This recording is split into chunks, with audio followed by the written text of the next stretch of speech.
कहते हैं महाभारत के युद्ध के दौरान आकाश में एक विशाल अग्निगोला उठा था। एक ऐसी चमक जो सूर्य को भी मात दे दे। पक्षी जलकर खाक हो गए, पृथ्वी कांप उठी, पानी उबल गया और जो भी उस विस्फोट के क्षेत्र में था वह तुरंत भस्म हो गया। कहा जाता है कि यह ब्रह्मास्त्र था, एक ऐसा अस्त्र जिसे चलाने वाला योद्धा खुद भी नष्ट हो सकता था। क्या यह सिर्फ कथा है या फिर यह एक ऐसा विनाशकारी हथियार था जो आज के परमाणु बम से भी आगे था? क्या आप तैयार हैं उस सत्य को देखने के लिए जहां अस्त्र सिर्फ हथियार नहीं बल्कि ऊर्जा थे? क्योंकि महाभारत के अस्त्र कोई पौराणिक कथा नहीं थे बल्कि एक अनुभूति थे, और वह अनुभूति आज भी जीवित है उन सभी के भीतर जो अपने भीतर की ऊर्जा को पहचानने का साहस रखते हैं। कहते हैं ब्रह्मास्त्र केवल एक बम नहीं था बल्कि एक जीवित ऊर्जा था, एक ऐसी शक्ति जो आकाश में देवता के रूप में प्रकट होती थी। उसके शरीर से अग्नि निकलती थी, उसकी आंखें ज्वाला से भरी होती थीं और जैसे ही वह धरती पर गिरता सब कुछ भस्म हो जाता। कहा जाता है कि इसे केवल वही चला सकता था जिसकी चेतना इतनी शुद्ध हो कि वह ऊर्जा को नियंत्रित कर सके। एक गलत उच्चारण, एक भटका हुआ विचार और वह अस्त्र चलाने वाले को ही नष्ट कर देता था। साची पराशर कहते हैं कि ब्रह्मास्त्र नाभि से उत्पन्न होता था, वही जगह जहां कुंडलिनी ऊर्जा सोई रहती है। जब साधक अपनी चेतना को ऊपर उठाता था तो वह ऊर्जा एक विशाल अग्नि के रूप में बाहर निकलती थी। यह सिर्फ रूपक नहीं है, यह एक ऐसी जैविक ऊर्जा तकनीक थी जिसे आज के विज्ञान भी नहीं समझ पाया। कहानियां सुनाई जाती हैं कि ब्रह्मास्त्र चलाने के बाद धरती पर लंबे समय तक जीवन नहीं उगता था। न पेड़, न घास, न जीव, माटी उपजाऊ नहीं रहती थी, जल स्रोत सूख जाते थे। यह वर्णन हिरोशिमा और नागासाकी के बाद के प्रभाव से मिलता जुलता है, जहां रेडिएशन के कारण लंबे समय तक जीवन नहीं लौटा।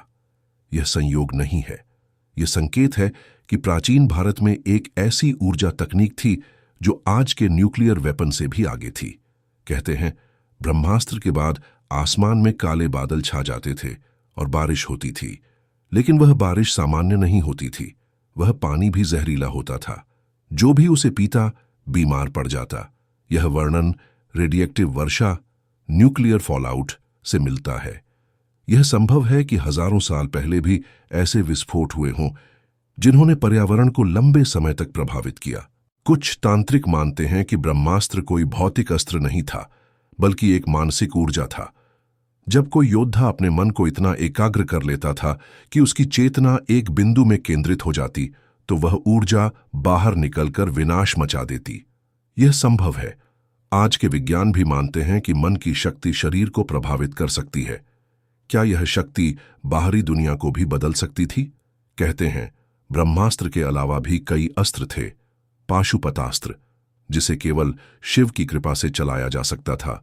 आग्नेयास्त्र, जो आग की वर्षा करता था। वारुणास्त्र, जो बाढ़ ला देता था। इंद्रास्त्र, जो बिजली के साथ आकाश से आग बरसाता था।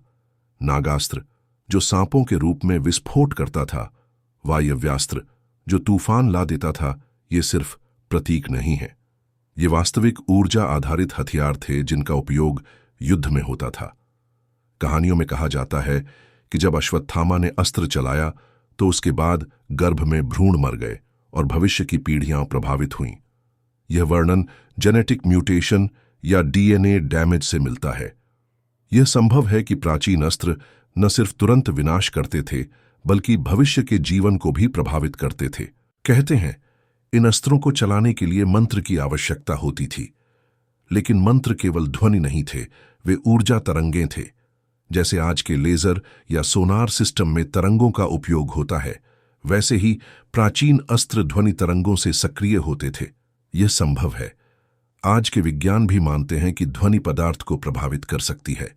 कहानियों में कहा जाता है कि ब्रह्मास्त्र को रोकने के लिए एक दूसरा ब्रह्मास्त्र चलाना पड़ता था। यह वर्णन न्यूक्लियर वॉरहेड काउंटर मेजर्स से मिलता है। यह संकेत नहीं है कि प्राचीन भारत में एक ऐसी युद्ध तकनीक थी जो आज के मिसाइल डिफेंस सिस्टम से भी आगे थी। कहते हैं इन अस्त्रों का निर्माण विमान शास्त्र के ज्ञान से होता था। जैसे विमान ऊर्जा से उड़ते थे वैसे ही अस्त्र ऊर्जा से चलते थे। यह संभव है कि प्राचीन भारत में एक ऐसी ऊर्जा तकनीक थी जो आज तक गुम हो चुकी है। कहानियों में कहा जाता है कि जब ब्रह्मास्त्र चलाया जाता था तो पक्षी आकाश में जलकर खाक हो जाते थे, पृथ्वी कांप उठती थी और पानी उबल जाता था। यह वर्णन हाइपरथर्मल इफेक्ट और शॉक वेव्स से मिलता है। यह संभव है कि प्राचीन भारत में एक ऐसा हथियार था जो आज के थर्मोन्यूक्लियर बम जैसा था। कहते हैं इन अस्त्रों को चलाने के बाद आर्षी और देवता आकाश में दिखाई देते थे और उन्हें रोकने को कहते थे। यह सिर्फ कथा नहीं है, यह संकेत है कि इन अस्त्रों को कोई ऊंचे स्तर की चेतना नियंत्रित करती थी। कहानियों में कहा जाता है कि ब्रह्मास्त्र को एक बार ही चलाया जा सकता था। अगर 2 बार चलाया जाता तो वह चलाने वाले को ही नष्ट कर देता। यह संभव है कि यह एक सेल्फ डिस्ट्रक्ट मोड था, जैसे आज के वेपन सिस्टम में सुरक्षा लॉक होते हैं। कहते हैं इन अस्त्रों को चलाने के लिए तपस्या, ध्यान और चेतना की शुद्धता जरूरी थी। कोई भी योद्धा नहीं चला सकता था, केवल वही चला सकता था जिसके मन में क्रोध न हो, लालच न हो और अहंकार न हो। यह संभव है कि यह एक मानसिक और आध्यात्मिक सुरक्षा प्रणाली थी। कहानियों में कहा जाता है कि जब अस्त्र चलाया जाता था तो आकाश में एक विशाल धुंधली रोशनी फैल जाती थी, जैसे सूर्य फैल गया हो। यह वर्णन न्यूक्लियर ब्लास्ट के फ्लैश इफेक्ट से मिलता है। यह संभव है कि प्राचीन भारत में एक ऐसा विस्फोट हुआ था जिसने पूरी सभ्यता को नष्ट कर दिया। इन अस्त्रों के बाद धरती पर लंबे समय तक अंधेरा छा जाता था, आकाश में धूल के बादल छा जाते थे, सूर्य नहीं दिखता था। यह वर्णन न्यूक्लियर विस्फोट के बाद के न्यूक्लियर विंटर से मिलता है। यह संभव है कि प्राचीन भारत में एक ऐसा विनाश हुआ था जिसने जलवायु को बदल दिया। कहानियों में कहा जाता है कि जब अस्त्र चलाया जाता था तो लोगों के बाल सफेद हो जाते थे, त्वचा झुलस जाती थी और आंतरिक अंग जल जाते थे। यह वर्णन रेडिएशन सिकनेस से मिलता है। यह संभव है कि प्राचीन भारत में एक ऐसा विस्फोट हुआ था जिसने लोगों को रेडिएशन की चपेट में ले लिया। इन अस्त्रों को चलाने के बाद आर्षी धरती पर नहीं उतरते थे, वे आकाश में ही रहते थे। यह संभव है कि वे जानते थे कि धरती पर अब जीवन संभव नहीं था। कल्पना कीजिए एक ऐसा विस्फोट जिसके बाद पृथ्वी का चुंबकीय क्षेत्र बिगड़ जाए, कंपास उल्टी दिशा दिखाने लगे, पक्षी रास्ता भूल जाए, आकाश में एक अजीब सन्नाटा छा जाए। कहते हैं ब्रह्मास्त्र चलाने के बाद ऐसा ही होता था। न सिर्फ भौतिक विनाश बल्कि एक ऐसा ऊर्जा प्रभाव जो पृथ्वी के भीतर की प्रणाली को हिला देता था। क्या यह सिर्फ कथा है या फिर यह एक ऐसा वैज्ञानिक प्रभाव था जिसे प्राचीन भारत जानता था? क्या आपने कभी सोचा कि ब्रह्मास्त्र के बाद पृथ्वी के अक्ष में झुकाव आ जाता था, ऋतुएं बदल जाती थीं, सूर्य अपनी जगह से डगमगा जाता था? कहते हैं एक बार ब्रह्मास्त्र चलाने के बाद पूरे वर्ष गर्मी रही, बारिश नहीं हुई, नदियां सूख गईं। क्या यह सिर्फ कथा है या फिर यह एक ऐसा भौतिक प्रभाव था जो भारी ऊर्जा विस्फोट के बाद होता है? क्या आपने कभी सुना है कि ब्रह्मास्त्र चलाने वाला योद्धा खुद भी नष्ट हो जाता था? उसका शरीर सूख जाता था, आंखें धंस जाती थीं और वह धीरे धीरे भस्म हो जाता था। यह वर्णन हिरोशिमा के बाद के लोगों से मिलता है, जिनके शरीर धीरे धीरे जल गए थे। क्या यह संभव है कि प्राचीन भारत में रेडिएशन का प्रभाव था? कल्पना कीजिए एक ऐसा क्षेत्र जहां ब्रह्मास्त्र चलाया गया हो। वहां की मिट्टी आज भी जहरीली है, जो भी वहां जाता है उसे बीमारी हो जाती है। कुछ शोधकर्ता कहते हैं कि भारत के कुछ हिस्सों में आज भी मिट्टी में रेडिएशन के अवशेष मिले हैं। क्या यह संभव है कि हजारों साल पहले एक ऐसा विस्फोट हुआ था जिसने पृथ्वी को जहरीला बना दिया? क्या आपने कभी ध्यान दिया है कि महाभारत के बाद के वर्णन में लोगों के बाल सफेद हो जाते थे, त्वचा झुलस जाती थी और आंतरिक अंग जल जाते थे? यह वर्णन रेडिएशन सिकनेस से मिलता है। क्या यह संभव है कि प्राचीन भारत में एक ऐसा विस्फोट हुआ था जिसने लोगों को रेडिएशन की चपेट में ले लिया? कहते हैं ब्रह्मास्त्र के बाद पृथ्वी के भीतर की ऊर्जा लाइनें टूट जाती थीं, जैसे शरीर में नाड़ियां टूट जाएं। यह वर्णन लेयर लाइंस और चाकरों के बीच की ऊर्जा प्रवाह से मिलता है। क्या यह संभव है कि पृथ्वी भी एक जीवित ऊर्जा प्रणाली है जिसे नुकसान पहुंच सकता है?